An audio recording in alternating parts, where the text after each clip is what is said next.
बेंगलुरु में LPG gas की supply अचानक से रुकने से होटल और रेस्टोरेंट उद्योग गंभीर संकट से जूझ रहे हैं। बेंगलुरु होटल्स एसोसिएशन ने चेतावनी दी है कि अगर जल्द गैस सप्लाई बहाल नहीं हुई तो शहर के सैकड़ों होटल और भोजनालय बंद होने की कगार पर पहुंच सकते हैं। एसोसिएशन के मुताबिक अचानक आए इस संकट के कारण कई प्रतिष्ठान अपने किचन चलाने में असमर्थ हो गए हैं, जिससे होटल उद्योग पर बड़ा असर पड़ रहा है। बताया जा रहा है कि चेन्नई और मुंबई में भी इसी तरह का संकट उभरने लगा है, जिससे देश के प्रमुख महानगरों में फूड सर्विस सेक्टर पर बड़ा दबाव बन सकता है। होटल एसोसिएशन ने सरकार से तत्काल हस्तक्षेप कर एलपीजी सप्लाई बहाल करने की मांग की है, ताकि बड़े पैमाने पर बंद होने की नौबत से बचा जा सके। तो बेंगलुरु में एलपीजी गैस की सप्लाई अचानक से ठप हो गई है। कई होटल और रेस्टोरेंट जो है इसकी चपेट में आ गए हैं। होटल और रेस्टोरेंट उद्योग गंभीर संकट में आ चुके हैं। बेंगलुरु होटल्स एसोसिएशन ने चेतावनी दी है कि अगर जल्द गैस सप्लाई बहाल नहीं हुई तो शहर के सैकड़ों होटल और भोजनालय बंद होने की कगार पर पहुंच सकते हैं। एसोसिएशन के मुताबिक अचानक आए संकट के कारण कई प्रतिष्ठान अपने किचन चलाने में असमर्थ हो गए हैं। बेंगलुरु, चेन्नई और मुंबई में गैस का संकट, एलपीजी संकट से होटल इंडस्ट्री खतरे में आ चुकी है।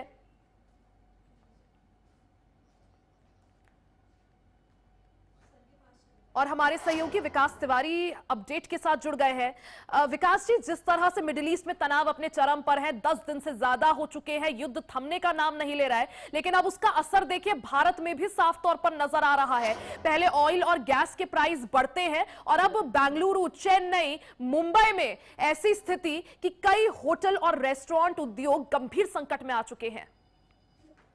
बिल्कुल रिया, आपने सही कहा कि जो किल्लत है वो देश भर में दिखाई देने लगी है। सबसे पहले महानगरों की बात करते हैं, क्योंकि एलपीजी सिलेंडर्स की खपत सबसे ज्यादा महानगरों में होती है और इसमें मुंबई सबसे अव्वल है। ताजा रिकॉर्ड आंकड़ों की बात करें तो 20% होटल्स बंद हो चुके हैं, रेस्टोरेंट्स बंद हो चुके हैं, जहां एलपीजी के चलते काम को रोकना पड़ा है। यानी 20% रेस्टोरेंट्स और होटल्स पे ताला लग गया है, क्योंकि उनके पास एलपीजी है नहीं। और बाकी जो रेस्टोरेंट्स हैं उनके पास 2 दिन के लिए 50% जो होटल और रेस्टोरेंट्स हैं उनके पास 2 दिन का एलपीजी स्टॉक है, जिसकी वजह से कह रहे हैं कि अगर सप्लाई पूरी नहीं होती है तो वो भी बंद करने पड़ेंगे 2 दिन के अंदर। यानी यही सब चलता रहा तो अगले 2 दिनों में मुंबई के 50% होटल और रेस्टोरेंट्स पर ताला लग जाएगा एलपीजी की आपूर्ति पूरी ना होने पर, क्योंकि उनके पास गैस जलाने के लिए, खाना बनाने के लिए एलपीजी सिलेंडर्स नहीं है।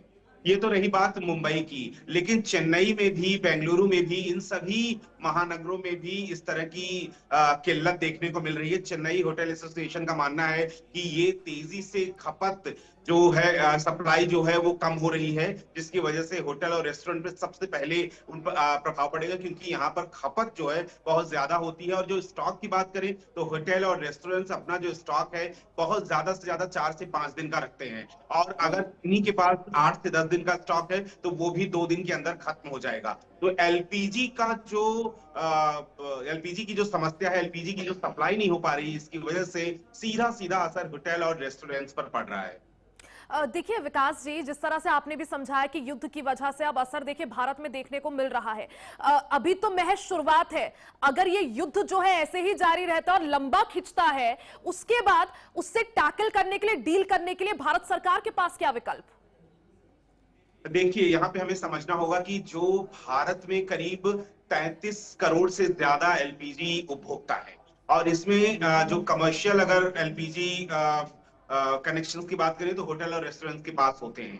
और अगर उत्पादन की बात करें तो करीब 30% से कम जो खपत का उत्पादन होता है इंडिया में, बाकी 70% से ज्यादा का जो आयात होता है। और जो आयात होता है यहाँ पर समझना होगा, उसका 80 to 85% स्ट्रेट ऑफ हॉर्मुज से आता है, जो इस समय ईरान इजराइल युद्ध के बीच में फंसा हुआ है। सबसे ज्यादा संकट स्ट्रेट ऑफ हॉर्मुज पे है, जिसकी वजह से एलपीजी की सप्लाई नहीं हो रही है। और इंडिया में जितना आयात होता है उसका 80 to 85% स्ट्रेट ऑफ हॉर्मुज से आता है।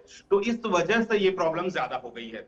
दूसरा ये कि एक खबर ये आ रही है कि रशिया जो है तो थोड़ा सा सैंक्शन से मुक्ति मिल सकती है रशिया को, क्योंकि ट्रंप और पुतिन की बात हुई है। खबर ये आ रही है कि जो स्ट्रेट ऑफ हॉर्मुज में संकट पैदा होने की वजह से पूरी दुनिया में एनर्जी का संकट उत्पन्न हो गया है, उस पर थोड़ी सी राहत इसलिए मिल सकती है क्योंकि पुतिन और ट्रंप की बात हुई है। ट्रंप सैंक्शंस को हटा सकते हैं, यानी यूक्रेन के साथ युद्ध के बाद रशिया पर जितने सैंक्शंस लगाए थे ट्रंप ने, कुछ सैंक्शंस हटा सकते हैं, जिससे जो दुनिया में एनर्जी का संकट है वो कम हो सकता है। यूरोप में पाइपलाइन के जरिए गैस भेजी जाती है रशिया से, और अगर वो सैंक्शन हटता है तो यूरोप में भी गैस की सप्लाई बढ़ सकती है फ्रॉम रशिया, और उसके बाद जो तेल की सप्लाई है इंडिया जैसे देशों को वो भी बढ़ सकती है। तो इससे क्या होगा कि थोड़ा सा जो एनर्जी संकट है स्ट्रेट ऑफ हॉर्मुज के चलते वो कम हो जाएगा।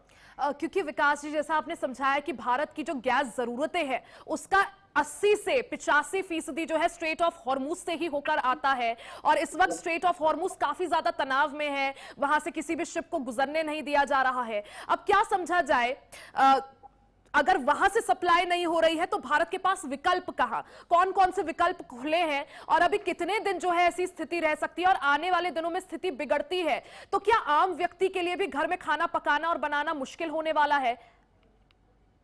देखिए, कमर्शियल जो सिलेंडर्स है, कमर्शियल कनेक्शन है, उनके लिए तो संकट शुरू हो गया है।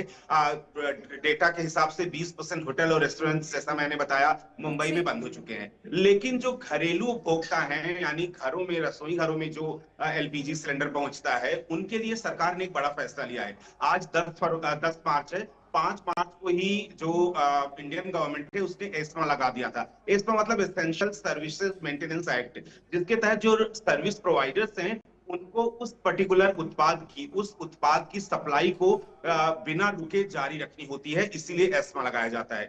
एस्मा इस समय लगाया गया है रिफाइनरीज पे जो एलपीजी सिलेंडर्स प्रोवाइड करती हैं। तो essential services maintenance act refineries पर लागू होने के चलते अब उनकी जिम्मेदारी बन जाती है कि रसोई घरों में जो गैस पहुंच रही है वो गैस वो हर हाल में पहुंचाएं, उसकी आपूर्ति में बाधा ना आए।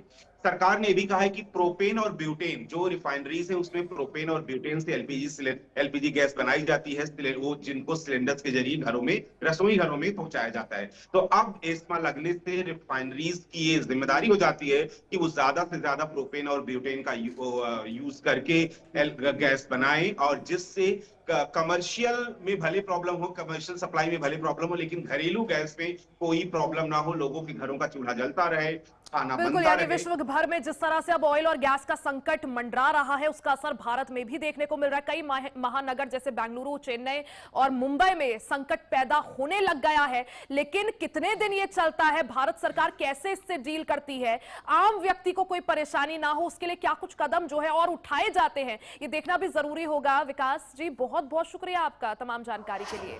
यहां रुकेंगे एक छोटे से ब्रेक के लिए, बने रहे।